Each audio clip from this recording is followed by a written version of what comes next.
Okay, great. So to complete our tour of the objects that we mentioned at the very beginning, we were going to look at files, strings, and lists and talk about the various things that we could do with those objects. Let's look at the list.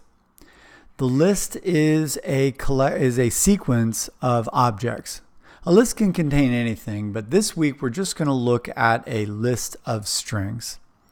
Now, the list of strings that we saw before were not just a list of strings like this, which would be a line split into items, but we've also seen a file split into a list of lines. You may remember this one. This is not a line list. I guess we could call this a line item list. We also had a object that represented a file divided into lines. So when you look at a list like this, you're seeing a list of lines, and this is also a list of strings. So what we want to do, and what you want to do when you start to really pull this together, is you need to correlate what you've seen with what you've seen in each piece with each other piece. We've seen that you can read a file as a single string. We've seen that you can split a string into lines, a multi-line string into lines. We've also seen that we can loop through a file line by line with a for construct, and that each line is a string. And we've seen that we can split that string into a list of fields or a list of items on a delimiter.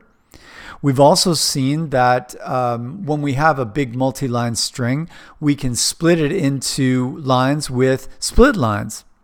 And so what we're looking at is ways that we can convert a file, that is file data, into different object types like strings and lists of strings that may help us in our work. Now, we haven't seen any indication of what we're going to have to do, except for this idea that we had that we might want to sum up or see how we can sum up a column of values.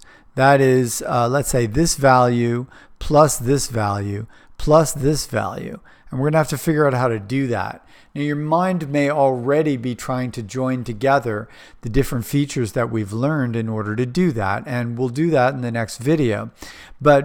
So what I do want to make super clear is this idea that the feature summary, which tells you all the things that you can do, which is a relatively short list, will be used in the same way that we used the tidy border assignment. That is, we built a tidy border assignment by chaining together these different features. Now let's look at the list, and in particular, let's look at line item list, because it's going to show us how we can isolate the 0.09 from this line that allows us to, let's say, work with this value as a float and possibly sum up the values in a particular column. We take this list and we want to isolate one item from the list, and I can show you how to do that. If we wanted to get the date, we would say line item list 0. If we wanted to get the first float value, we would say line item list 1.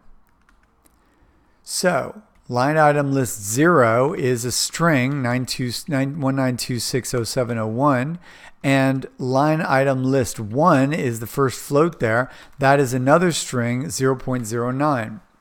So what we're seeing with these square brackets, since the first time we've seen this, what we're seeing with the square brackets is what we call a subscript.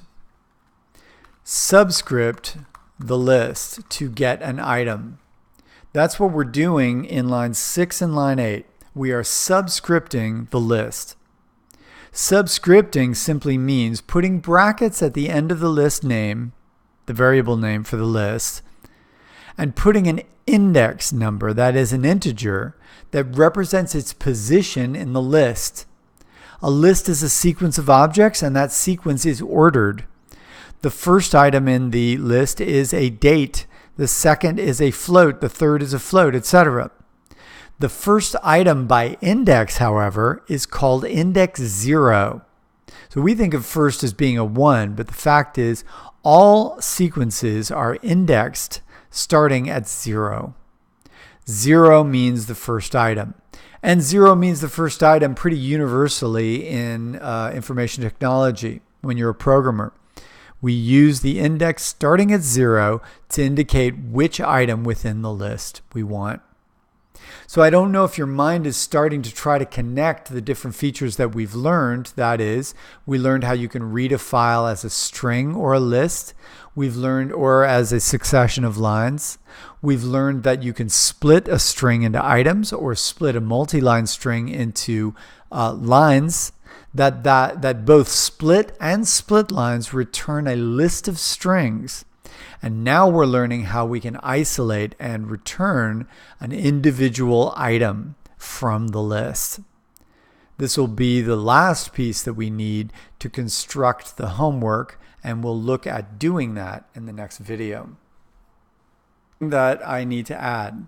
Besides subscripting a list, sometimes we're going to want to know how many items are in the list.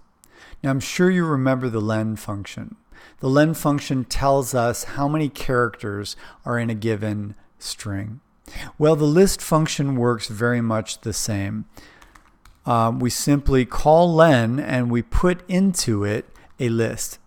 What it will tell us is the number of items in the list, not the number of characters, but the number of items.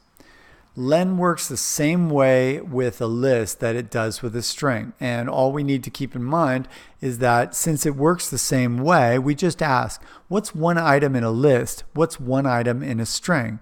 Well, in a string, one item is a character. So len tells us how many characters in the string. But in a list, a single item in a list is one of the objects that it holds. So we wouldn't think of the first item in line item list to be this first character. We would instead think of it as being the first object. That first object is a string, and so that's one item in the list. And as you can see, we have 5 strings in the list, and that means that the len of line item list will be an integer, and that integer is 5.